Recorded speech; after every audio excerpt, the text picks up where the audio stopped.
In the first half of 2017, the Permian Basin remained a deal factory, churning out a high volume of big-ticket transactions. In total, the basin racked up $25.85 billion in announced upstream transactions in the first half of the year, driven mostly by first-quarter deals, according to PwC.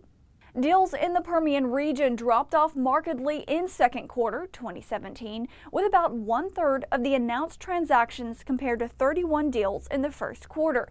A&D in the area also increasingly included the Central Basin Platform. Deals also started to shift to other plays in 2017, particularly to natural gas shale. Announced gas transactions in the Rockies, Haynesville, and Marcellus, including EQT's pending acquisition of Rice Energy for $8.2 billion. Racking up a second quarter 2017 with $13.6 billion in announced deals. That's according to Raymond James. Overall, 11 gas-only deals were announced in the second quarter, even excluding EQT's deal. Gas transactions were up 80% compared to the first quarter, Raymond James said.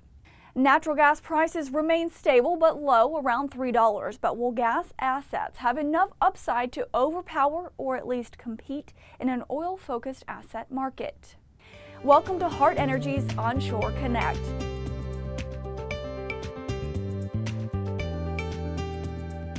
In this edition, Craig Landy, Managing Director with RBC Richardson Barr, spoke with Hart Energy about his predictions for deal making for the second half of the year. Specifically, which shale gas play he sees generating A&D activity. Let's listen in. It's the Haynesville. I mean, the Haynesville, terrific wells, terrific economics in a $3 world. You have a lot of private equity that has bought a lot of most of the deal flow and has done very well with it. Haynesville is a nice area. It's gotten good, attractive metrics. I mean, it's lower dollar per acre if you're relative to the Permian, things like that, but still trade for a premium in the core areas, and I think you'll continue to see consolidation there, and it needs to be consolidation there. I think some of the smaller guys don't want to be drilling $7 and $8 million wells, etc. I think you see some of the guys that are focused on LNG, which you saw Tellurian recently do something for their own feedstock, and so I think there's a unique set of buyers there as well beyond the current guys that have built big positions.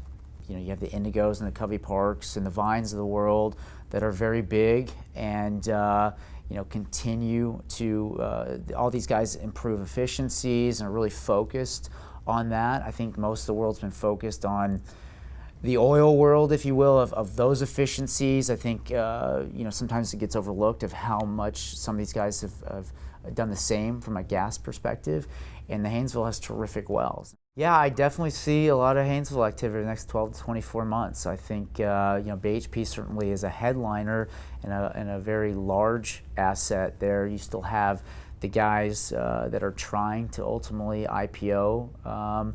Again, that window isn't there, so they'll be still trying to core up positions. There's smaller guys there right now that have built really nice positions that'll be looking to exit. And I think, again, in a $3 world, you have to be smart, and you have really smart people. Private equity is usually very nimble and does things very cost effective, and I think you continue to see that in the Haynesville. And I think you got guys that are going to see an opportunity, some of the smaller guys, if you will, to sell to some of the bigger guys that are still looking to core up their asset base, ultimately with that IPO in mind. For those buying gas assets, what are they banking on economically? I don't think these guys are buying gas assets to see because they think gas is going to go to $5 or $6. I think that the majority, almost all of these guys, have bought from publics over the years that have really, as oil became prevalent and what everyone chased, the gas assets were left behind and, quite frankly, neglected and capital starved. And I think if gas goes up, that's just icing on the cake, quite frankly. I think everyone uses the strip essentially, so they're not banking on and buying these assets with $5 in mind. That would be great, but again, icing. I think a lot of these assets have come with big swaths of land that are HBP. Again, underexploited. There's going to, maybe in a year or 2 years, we're talking about zones that we're not even talking about now that private equity has gone and exploited that the bigger publics hadn't got to yet. Returning to BHP, a big potential for A&D in the second half of the year and beyond is the company's decision to sell its U.S. oil and gas assets, which by some estimates could be worth up to $22 billion. What's your prediction for how BHP's assets get sold? Well, I think BHP's got a wonderful set of assets. The Delaware, the Eagle Ford, the Haynesville, and the Fayetteville, and really big assets. So each of those packages are very large. So I think it's going to get a lot of attention, a lot of attraction in the market. I think the uncertainty right now is just when all that's going to happen. I think the Fayetteville is probably more for a yield buyer probably, but other than that, the other three have a lot of sex appeal, if you will, a lot of sizzle to it, and they're going to be very attractive. So, I think the amount of guys just by the nature of the size is limited of who can write those checks.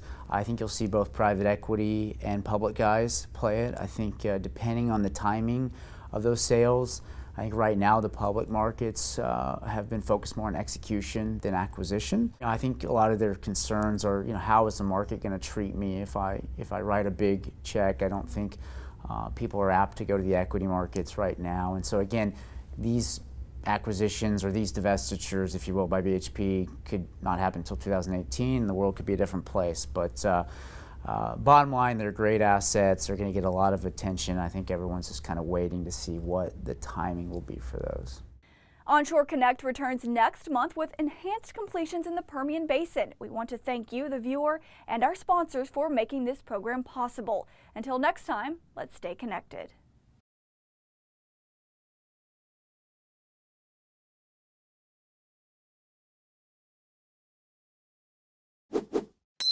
To stay up to date on the most recent Hart Energy videos, subscribe to our YouTube channel by clicking here.